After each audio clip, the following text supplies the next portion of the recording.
Hey guys, today I'm going to be reviewing this quadcopter. It is the Bayangtoys X7 aircraft 4-channel remote control quadcopter. It is a micro. It's it's pretty light. I like the feel of it. It's pretty light, and it has some interesting props too. If you look at the shape of those are a little different. So what comes with it is this box, which actually has a nice plastic insert, a lot like the Hubsan X4 does. Of course, you get a quadcopter, otherwise it'd be kind of a ripoff. You get the controller here, this Hubsan X4 style controller that actually has throttle and yaw, as well as forward and backward and left and right trim, which is pretty cool.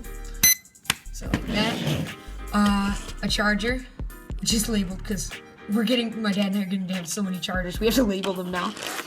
This little tiny screwdriver, which is completely useless because it's so tiny, it's like having a metal toothpick. I recommend having like a small screwdriver kit that has lots of small bits in it.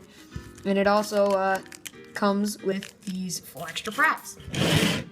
Alright, so when you turn it on, I'm just gonna bind it real quick here. Let me bind it real quick. It automatically binds. You don't have to do the whole throttle up and down thing. But as you can see, it is extremely bright. It's really bright LEDs. They're on the bottom actually. You can't actually see it, but they're in. There's little holes there, and they're in there. And it doesn't come with the A and B, those are labeled, so it's easy to replace blades. It's sort of a micro design like a nano. You cannot take out the battery. I mean, I guess it's swappable, because there's little screw holes there. You could take it out if you wanted to every time basically disassemble it and put a new battery in. I'm actually not sure if it's soldered to the board, but that'd be a lot of work, so it's not really designed to be swappable. Red in the front, blue in the back. That's something that bugs a lot of people, because a lot of people are used to this, but it's actually like this. But it doesn't take that long to get used to. It has 3 rates. Right now it's on low. Now it's on medium, the LED turns green. Now it's on high and it turns yellow. Now, it's being pretty good right now, but usually you have to press these buttons really, really hard to get them to change. Like, here, I'm trying to, there. I just, this right button here is the flip, and this is the mode button, but you have to really dig into it to actually get it to do that. And, you've got all your trims there. I'm just gonna flick that off. Yeah, but it's very nice. It's actually a really stable hover once you get it nice and trimmed. So it's a really nice quad. I really like it, and so does my dad. He really enjoys it. These prop guards are very nice. They actually are really protective. And something else, if you want to protect it, is I made these out of Nerf bullets. And what they do is they actually, let me try to get some of them on here for you. They go on to the motors like this, so that when you land, you can land kind of hard, and it makes it nice and soft. I know they make rubber ones of these for like the CX10, but like that, it's really nice to have that. And it's also, these prop guards do not come up above the propellers. As you can see, it hits the propellers. So that's kind of annoying to some people, but it's okay. Don't crash into the ceiling and you'll be alright. It's also a little bit better of an outdoor flyer for doing bank turns and stuff and funnels, but it is really good at those. Now, something interesting is the box says the first one which can fly outdoor in the wind weather, outdoor wind grade 3 to 4. I'm not exactly familiar with the wind grading scale, but this isn't spectacular in the wind. No better than anything else that would warrant it being put on the box. Saying that it's really good at that, I don't particularly think it's the best thing outdoor that I've ever flown in the wind.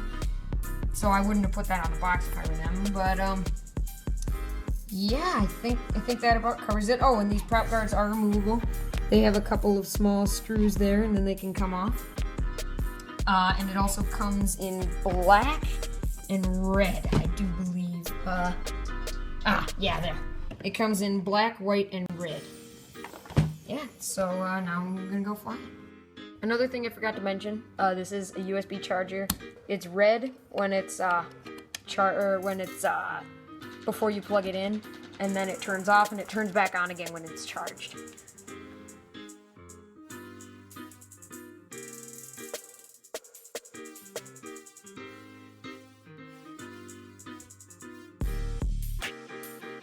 Alright, so now we're going to do the flight review of the Bayangtoys X7. If it stops a little soon, that's because I didn't charge it fully. I didn't need it charged fully. I just want to show you guys a little bit of what it does. It binds automatically, as I said. So it's on the floor. You can see it right now. We're going to start off in low rates, just as a demonstration of what low is, of how low rates is. So this is pitch, full pitch and roll here. That's it. Oops. Oh, and yaw. This is the yaw. Lonnie's behind the table there. You guys can't see that very well. If I go over here, yaw. This is yaw. That's it. Full yaw. So it's kind of a geezer copter in low rates. But now we'll go to mid rates. LED turns green. It's actually much more pliable. That's full pitch and roll, side to side there. That's pretty good. And yaw is actually, it's improved, but it doesn't get a whole lot faster. Now,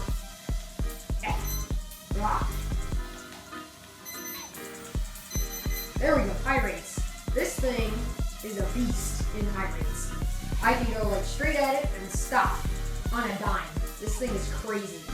And the yaw rate is, unlike something like the Ishin H8 or something like that, or so I've heard, that thing has an unbelievable yaw rate and high. It goes from like this to like wicked fast, but this is really good. It's really manageable.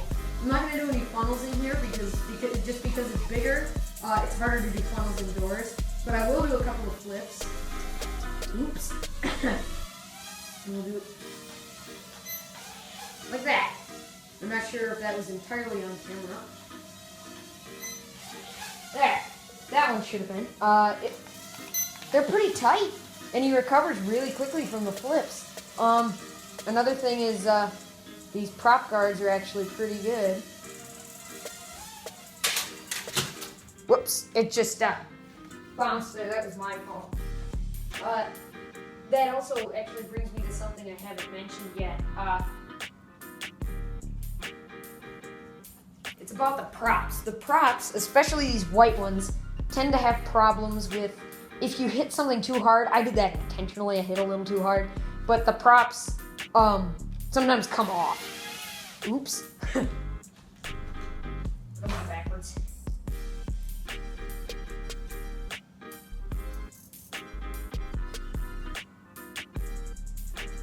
But the props do kind of come off. But if you just lightly, very lightly touch something, it's fine. It's like, whereas something that doesn't have prop guard, the motors will stop and it'll just go spinning. I've had that a few times with like the Bayangtoys X7. I hit it and the thing just goes nuts doing these crazy yaw spins. It looks really cool until you smack into a wall, but this doesn't do that. Yeah, there you go, low battery. That's the LVC. Pretty good LVC. Yeah, this thing just bumps into it and then it's fine. Oh, you cannot do flips, of course, on low battery. It lasts pretty well for a while, but then as soon as you get to too low battery, it just drops out of the sky and it starts doing this, and that means it's dead. You can go ahead and turn it off. So anyway, I hope you guys enjoyed. I know my dad definitely would, and I'm pretty sure that I would definitely recommend this. I'm thinking about getting one for myself. So thanks for watching.